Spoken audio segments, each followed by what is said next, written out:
ലോക കേരള സഭയിൽ ലൈംഗിക അതിക്രമ കേസ് പ്രതിയും പങ്കെടുക്കുന്നു. കുവൈറ്റിൽ നിന്ന് തെരഞ്ഞെടുക്കപ്പെട്ട പ്രതിനിധി വ്യവസായി മുസ്തഫ ഹംസ ലൈംഗിക അതിക്രമ കേസിലെ പ്രതിയാണ്. 2024 പത്തനംതിട്ട പോലീസ് സ്റ്റേഷനിൽ രജിസ്റ്റർ ചെയ്ത കേസിലാണ് ഇയാൾ പ്രതിയായിട്ടുള്ളത്. ഇയാളുടെ സ്ഥാപനത്തിൽ ജോലിക്ക് വന്ന യുവതിയാണ് പരാതിക്കാരി. മുഖ്യമന്ത്രി പിണറായി വിജയനുമായി അടുത്ത ബന്ധമുള്ള ആളാണ് മുസ്തഫ ഹംസ. വിവരങ്ങളുമായി അനിൽ നമ്പ്യാരും പത്തനംതിട്ടയിൽ നിന്ന് ഗോകുൽ രമേശും ഒപ്പം ചേരുന്നു. ആദ്യം അനിൽ നമ്പ്യാരിലേക്ക്. അനിൽ നമ്പ്യാർ, ആദ്യം ഈ കേസിനാസ്പദമായ ഒരു സംഭവമുണ്ടല്ലോ, അതിനെക്കുറിച്ച്. ഈ പരാതിക്കാരി മുസ്തഫ ഹംസയുടെ കുവൈറ്റിലുള്ള ഹോസ്പിറ്റലിൽ ജോലി നോക്കിയതാണ്, നേഴ്സായിട്ട് ജോലി നോക്കിയതാണ്. അവിടെ വെച്ചാണ് ഈ പരാതിക്കാരിക്ക് എതിരെ ലൈംഗികാതിക്രമം ഉണ്ടാകുന്നത്. കാരണം നിരന്തരം ഉപദ്രവമായിരുന്നു മുസ്തഫ ഹംസയുടെ ഭാഗത്ത് നിന്ന്. ഈ പരാതിക്കാരിക്ക് മാത്രമല്ല, അവിടെയുള്ള നഴ്സുമാരോടൊക്കെ വളരെ മോശമായിട്ടാണ് ഇദ്ദേഹം പെരുമാറിയിട്ടുള്ളത്. പക്ഷേ പലരും ജോലി നഷ്ടപ്പെടും എന്നതുകൊണ്ട് ഇതൊക്കെ സഹിച്ച് അവിടെ കഴിയുകയായിരുന്നു. പക്ഷേ ഈ പരാതിക്കാരി നാട്ടിൽ വന്നതിന് ശേഷം പത്തനംതിട്ട പോലീസ് സ്റ്റേഷനിൽ പരാതി കൊടുക്കുന്നു. മുസ്തഫ ഹംസക്ക് എതിരെ ഈ ലൈംഗികാതിക്രമ കേസിൽ പരാതി കൊടുക്കുന്നു. മാത്രമല്ല, ഈ പരാതിയുടെ അടിസ്ഥാനത്തിൽ FIR ഇടുകയാണ് പത്തനംതിട്ട പോലീസ്. അതിനുശേഷം പരാതിക്കാരിയുടെ രഹസ്യമൊഴി 164 സ്റ്റേറ്റ്മെൻറ്റ് തിരുവല്ല കോടതിയിൽ കൊടുത്തിട്ടും ഉണ്ട്. പക്ഷേ 2 വർഷം കഴിഞ്ഞിട്ടും ഈ കേസിൽ യാതൊരു നടപടിയും ഉണ്ടാകുന്നില്ല എന്നുള്ളതാണ്. ഈ മുസ്തഫ ഹംസ പരാതി കൊടുത്തു എന്നറിഞ്ഞതിന് ശേഷം ഈ പരാതിക്കാരിയെ ഫോണിൽ വിളിച്ച് ഭീഷണിപ്പെടുത്തിയിട്ടുണ്ട്. മാത്രമല്ല, തിരിച്ച് അങ്ങോട്ട് ആ കുവൈറ്റിലേക്ക് പോകാതിരിക്കാനുള്ള ഇവരുടെ എല്ലാ ശ്രമങ്ങളും തടയുന്ന തരത്തിലുള്ള ഇടപെടൽ മുസ്തഫ ഹംസയുടെ ഭാഗത്തു നിന്ന് ഉണ്ടായി.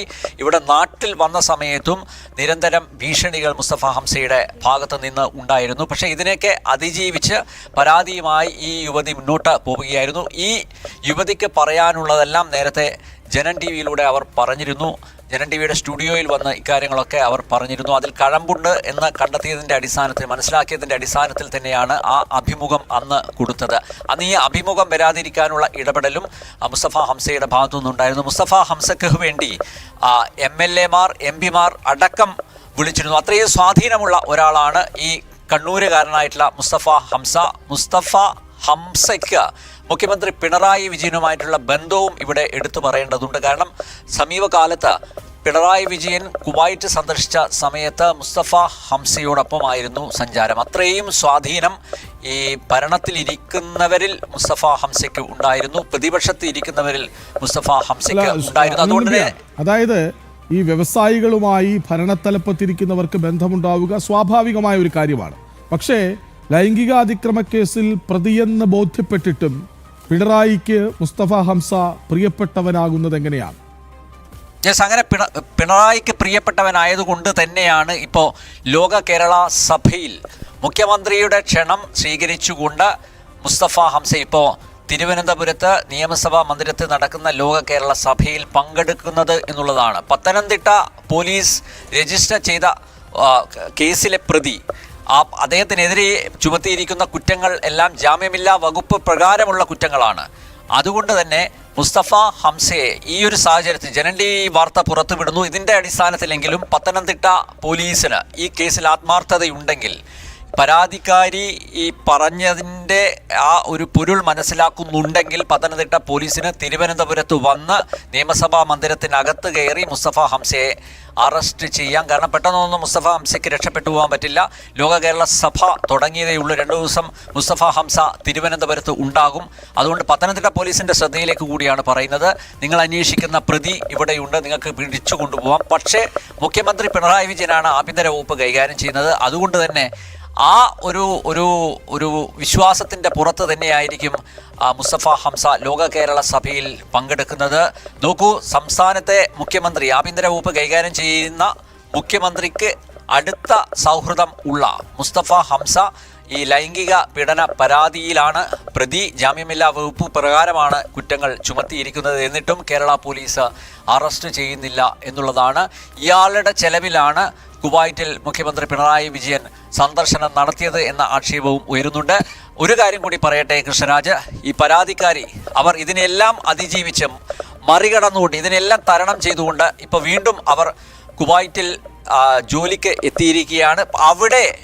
അവിടെ ഇപ്പോഴും ഇദ്ദേഹത്തിൻ്റെ ശല്യം ഉണ്ട് എന്നാണ് കഴിഞ്ഞ ദിവസം ഫോണിൽ സംസാരിച്ചപ്പോൾ അവർ പറഞ്ഞത്. കാരണം അവരുടെ വിസ കാലാവധി അത് കഴിഞ്ഞിരിക്കുകയാണ്. അവർക്ക് വിസ റിന്യൂ ചെയ്യാൻ പറ്റുന്നില്ല, അവർക്ക് വിസ പുതുക്കാൻ പറ്റുന്നില്ല. അവിടെയും മുസ്തഫ ഹംസയുടെ ഇടപെടൽ ഉണ്ടായിരിക്കുന്നു എന്നുള്ളതാണ്. അതുകൊണ്ട് ഇപ്പോഴും ദ്രോഹം തുടരുകയാണ്. അടിയന്തരമായും ഈ കേസിൽ ഒരു നടപടി പത്തനംതിട്ട പോലീസിന്റെ ഭാഗത്തു നിന്ന് ഉണ്ടാവണമെന്നാണ് പറയാനുള്ളത്. കൃഷ്ണരാജ്. ഗോകുൽ രമേശ് കൂടി ഒപ്പം ചേരുന്നുണ്ട്. ഗോകുൽ, നോക്കൂ, സംസ്ഥാന ആഭ്യന്തരമന്ത്രി നമ്മുടെ മുഖ്യമന്ത്രി തന്നെയാണ്. മുഖ്യമന്ത്രിയുടെ സഹയാത്രികനാണ്, അല്ലെങ്കിൽ കുവൈറ്റിലെത്തുമ്പോൾ മുഖ്യമന്ത്രിക്കൊപ്പം ഉണ്ടാകുന്ന ആളാണ് മുസ്തഫ ഹംസ. ആ മുസ്തഫ ഹംസ ഇപ്പോൾ ലോക കേരള സഭയിൽ മുഖ്യമന്ത്രി പ്രധാനപ്പെട്ട സംഘാടകനാകുന്ന ലോക കേരള സഭയിൽ ഞെളിഞ്ഞിരിപ്പാണ്. പത്തനംതിട്ട പോലീസ് ഇക്കാര്യം അറിഞ്ഞിട്ടുണ്ടോ? Krishnaraj, 2024 Pathanamthitta police case register ചെയ്യുന്നത് ആ യുവതിയുടെ പരാതിയിൽ.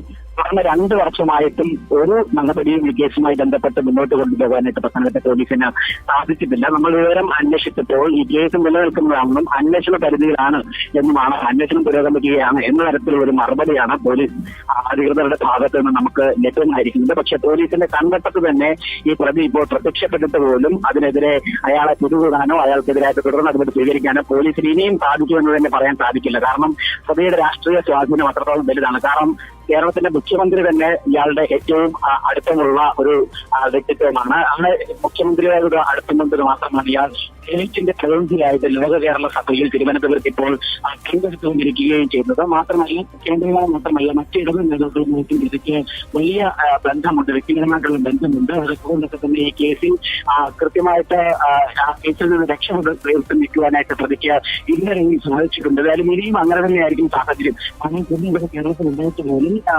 പ്രതിയെ തിരിഞ്ഞുവിടാനായിട്ട് അല്ലെങ്കിൽ എന്തെങ്കിലും തരത്തിലുള്ള ചോദ്യം ചെയ്യലടക്കമുള്ള തുടർ നടപടികൾ സ്വീകരിക്കാനായിട്ട് പോലീസിന് സാധിക്കുകയില്ല. പോലീസിന് അതിന് കൃത്യമായിട്ട് വിലക്കൊണ്ടെന്നുള്ള കാര്യം വ്യക്തമാണ്. അല്ലെങ്കിൽ കേസെടുത്ത ഇത്രയും വർഷമായിട്ട് പോലും ഒരു നടപടിയും ആരംഭിക്കാതിരിക്കുവാനായിട്ട് പോലീസിന് സാധിക്കുമായിരുന്നില്ല. എന്തായാലും 2023 കേസിനാസ്പദമായ സംഭവം കുവൈറ്റിൽ നടക്കുന്നത്. ഈ യുവതിക്ക് ലൈംഗിക അതിക്രമം ഈ ഭാഗത്തു നിന്നും നേരിടുന്നത്. തുടർന്ന് 2024 നാട്ടിലെത്തിയതിനു ശേഷം പത്തനംതിട്ട പോലീസിൽ യുവതി പരാതി നൽകുന്നത്. അപ്പോൾ യുവതിയുടെ മൊഴി അടക്കം പോലീസ് രേഖപ്പെടുത്തിയിരുന്നതാണ്. പക്ഷെ അതിനുശേഷമുള്ള തുടർ നടപടികളാണ് രാഷ്ട്രീയ സ്വാധീനം, രാഷ്ട്രീയ ഇടപെടൽ മൂലം നിരച്ചു പോയിരിക്കുന്നത്. 2 വർഷത്തിന് ഇപ്പുറവും ചെറുനിലത്തിൽ നിന്ന് മനക്കാൻ പോലീസിന് സാധിക്കാത്ത ഒരു സാഹചര്യത്തിലേക്കാണ് കാര്യങ്ങൾ എത്തിയിരിക്കുന്നത്. മാത്രമല്ല ഈ 2024 പത്തനംതിട്ട പോലീസ് രജിസ്റ്റർ ചെയ്തിട്ടുള്ള ഏക്കറിൽ കൃത്യമായിട്ട് കാര്യങ്ങൾ ബോധ്യപ്പെടുത്തിയിട്ടുണ്ട്. ആ യുവതി ഏത് രീതിയിൽ അതിക്രമം നേരിട്ടു എന്നുള്ളത്. ഗോകുൽ രമേശാണ് വിവരങ്ങൾ നൽകുന്നത്. അനിൽ നമ്പ്യാരിലേക്ക് വീണ്ടും. അനിൽ നമ്പ്യാർ, ഒരു ലൈംഗികാതിക്രമ കേസ് പ്രതി തലസ്ഥാനത്ത് വന്നത് സ്വാഭാവികമായും സർക്കാരിൻ്റെ ക്ഷണപ്രകാരമാണല്ലോ, അതിഥിയാണ്.